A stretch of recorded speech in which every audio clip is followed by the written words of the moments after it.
रंग लाल, आनंदाचा, चैतन्याचा, प्रेमाचा. कथा भेट. नील आणि रुचा दोघांचा प्रेमविवाह. दोघंही एकमेकांना अगदी साजेशी. IT क्षेत्रात कामाला असल्यामुळे फक्त जायची वेळ निश्चित, यायचा काही भरोसा नाही. नीलची आई सुधाताई म्हणजे रुचाच्या आहोआई घरी एकट्याच असायच्या. एकट्या असल्या तरी स्वतःला बरंच गुंतवून घेतलं होतं त्यांनी. गेले 2 महिने तर रुचाला खूपच काम होतं. सकाळी अगदी लवकर निघायची ऑफिसला. ऑफिसच्या कामाच्या संबंधित कसलासा क्लास लावला होता म्हणे तिने. साहजिकच घराकडे फारसं लक्ष देता येत नव्हतं तिला. नील आणि रुचाला अजिबात निवांत वेळ मिळत नव्हता. त्यामुळे थोडेफार वादविवाद होत होते. सुधाताई मात्र शांतपणे दोघांना समजून घेत. त्या दिवशी नवरात्रीची 3री माळ होती. सुधाताई देवाचं सगळं मनापासून अगदी भक्तीने करायच्या. त्या दिवशी मात्र त्या सकाळपासून थोड्याशा अस्वस्थ होत्या. कारणही तसंच होतं. त्या दिवशी त्यांच्या लग्नाचा वाढदिवस होता. सुधाकर रावांची म्हणजे नीलचे बाबा त्यांना खूपच आठवण येत होती.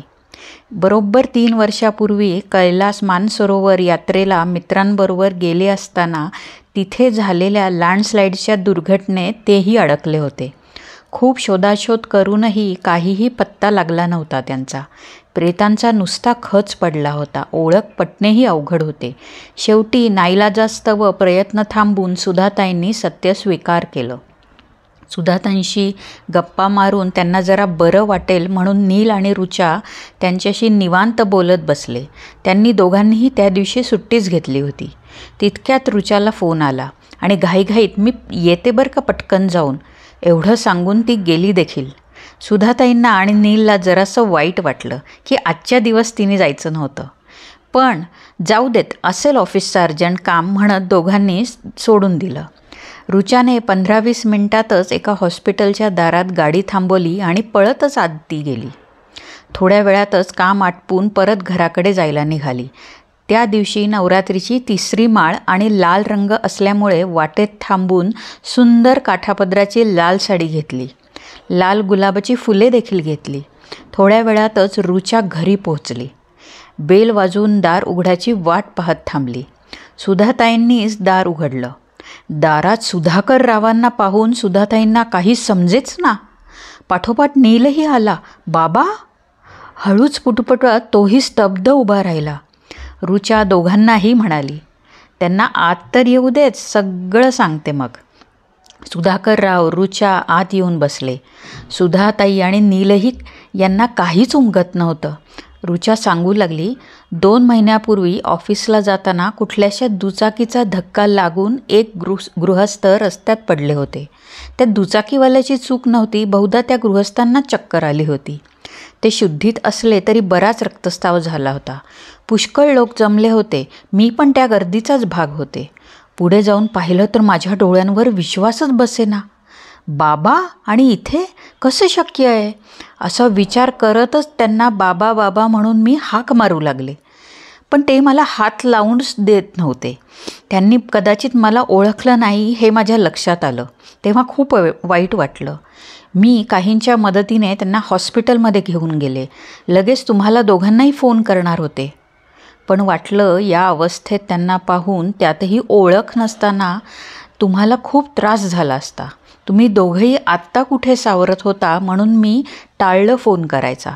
आधी त्यांची ट्रीटमेंट करणं जास्त गरजेचं होतं.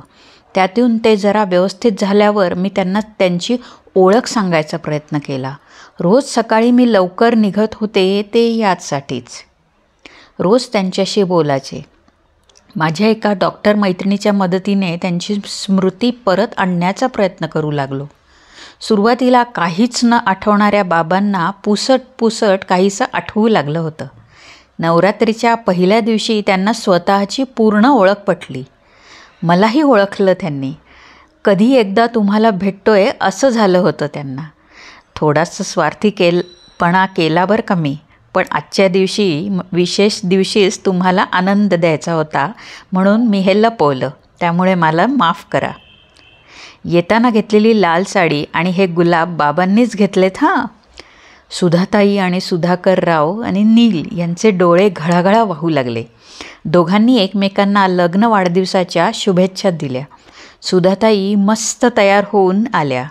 चौघही आज लाल रंगाच्या आनंदात, चैतन्यात, प्रेमात न्हाऊन निघाले. समाप्त. लेखिका सायली वझे पानसे. तुम्हाला कशी वाटली कथा जरूर आम्हाला पोहोचवा. लाईक, कमेंट, शेअर जरूर करा आणि आमच्या व्हॉट्सअप ग्रुपलाही जॉईन व्हा. धन्यवाद.